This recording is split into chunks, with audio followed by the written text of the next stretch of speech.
അപ്പോൾ ഇന്നത്തെ നമ്മുടെ യാത്ര കണ്ണൂർക്കാരുടെ സ്വന്തം പറശ്ശിനിക്കടവിലേക്കാണ് കേട്ടോ. വടക്കൻ മലബാറിൽ പ്രത്യേകിച്ച് കണ്ണൂർ, കാസർഗോഡ് ജില്ലകളിൽ ഒഴിച്ചുകൂടാനാവാത്ത ഒന്നാണ് കേട്ടോ മുത്തപ്പൻകാവ് എന്ന് പറയുന്നത്.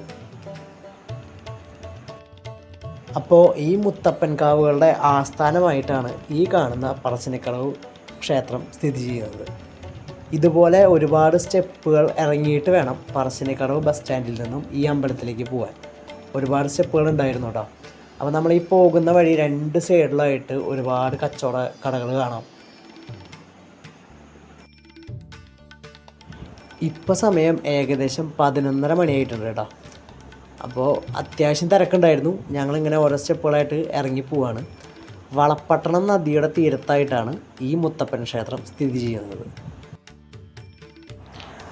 അപ്പോൾ ഇവിടേക്ക് എത്തിപ്പെടാൻ കണ്ണൂർ ബസ് സ്റ്റാൻഡിൽ നിന്നും പറശ്ശിനിക്കടവിലേക്ക് ഇടയ്ക്കിടയ്ക്ക് ബസ്സുണ്ട്. ഏകദേശം 25 രൂപ ടിക്കറ്റ് ചാർജാണ് വരുന്നത് കേട്ടോ. അരമണിക്കൂറോളം യാത്രയുണ്ട്. പിന്നെ ഏറ്റവും അടുത്തുള്ള റെയിൽവേ സ്റ്റേഷൻ എന്ന് പറയുന്നതും കണ്ണൂർ റെയിൽവേ സ്റ്റേഷനാണ്. പിന്നീട് വരുന്നത് കണ്ണപുരം റെയിൽവേ സ്റ്റേഷനാണ്.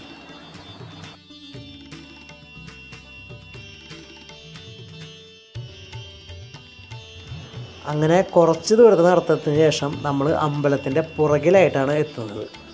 ഈ കാണുന്നതാണ് അമ്പലത്തിൻ്റെ പുറകുവശം. ഈ കാണുന്ന കവാടത്തിലൂടെ കടന്നിട്ട് വേണം നമുക്ക് അമ്പലത്തിൻ്റെ ഉള്ളിലേക്ക് കടക്കാൻ വേണ്ടിയിട്ട്.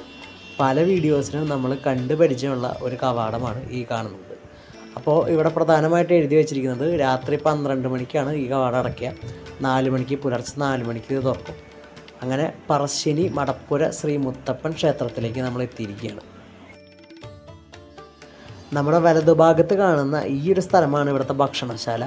അതുപോലെ തന്നെ ഇടതുഭാഗത്തായിട്ടാണ് കുട്ടികളുടെ ആദ്യത്തെ ചോറൂണെല്ലാം കൊടുക്കുന്ന സ്ഥലം. അങ്ങനെ ഞങ്ങൾ ഈ ക്ഷേത്രത്തിൻ്റെ ഇടത്തെ ഭാഗത്തേക്കൂടെയുള്ള ഈ ചെറിയ ഇടനാഴി കൂടെ കടന്ന് നമ്മൾ അമ്പലത്തിൻ്റെ ഏറ്റവും ഫ്രണ്ടിലേക്ക് എത്തിയിരിക്കുകയാണ്. ഇതാണ് ക്ഷേത്രത്തിൻ്റെ മുമ്പിൽ നിന്നുള്ള ഒരു കാഴ്ച എന്ന് പറയുന്നത് കേട്ടോ. ഇവിടെ ദിവസവും പുലർച്ചെ 5:30-ക്കാണ് വെള്ളാട്ട് നടക്കുന്ന സമയം. ആ സമയത്ത് വന്നാൽ മുത്തപ്പൻ തെയ്യത്തിൻ്റെ വേഷത്തിൽ വന്ന് തൻ്റെ ഭക്തജനങ്ങളോട് സംസാരിക്കും. അപ്പോൾ ആ സമയത്താണ് ഇവിടെ കൂടുതൽ ജനങ്ങളും വരുന്നത്.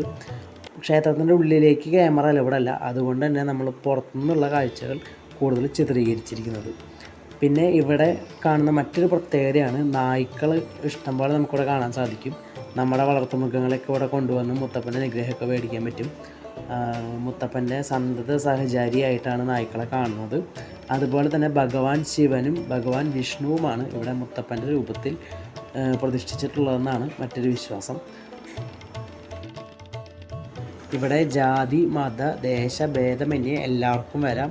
അപ്പോൾ ഞങ്ങൾ വന്നിരുന്ന സമയത്ത് നടയുടെ വാതിൽ അടച്ചിട്ടിരിക്കുകയാണെങ്കിലും നമുക്ക് ആ വാതിലിനുള്ളിലൂടെ മുത്തപ്പനെ കണ്ട് തൊഴാൻ പറ്റും.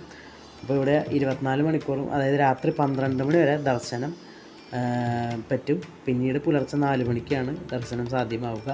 5:30-ക്ക് നേരത്തെ പറഞ്ഞതുപോലെ വെള്ളാട്ടിൻ്റെ സമയമാണ്. അപ്പോൾ തൊഴുതിറങ്ങിക്കഴിഞ്ഞാൽ ഈ ക്ഷേത്രത്തിൻ്റെ ബാക്കിലുള്ള ഭക്ഷണശാലയിൽ നിന്ന് ഇവിടുത്തെ പ്രധാന വഴിപാടായിട്ടുള്ള പുഴുങ്ങിയ പയറും നാളികേരത്തിൻ്റെ കൊത്തും കിട്ടും. ഒരു പ്രത്യേക രുചി തന്നെയായിരുന്നു കേട്ടോ. അപ്പോൾ ഇതുപോലുള്ള ബെഞ്ചുകളിൽ നമ്മൾ വന്നിരുന്ന് കഴിഞ്ഞാൽ അവർ നമ്മുടെ കയ്യിൽ ഈ പയറും തേങ്ങാക്കൊത്തും കൊണ്ടുതരും. കൂടാതെ ചായയും ഉണ്ടാവും. പിന്നെ ഉച്ചയ്ക്കും രാത്രിയും ചോറ് ഉണ്ടെന്നാണ് നമുക്ക് അറിയാൻ കഴിഞ്ഞത്. അപ്പോൾ ഇതാണ് ഈ ക്ഷേത്രത്തിൻ്റെ പ്രത്യേകതകൾ.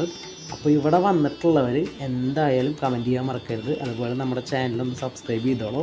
ലൈക്ക് ചെയ്യാനും ഷെയർ ചെയ്യാനും മറക്കരുത്.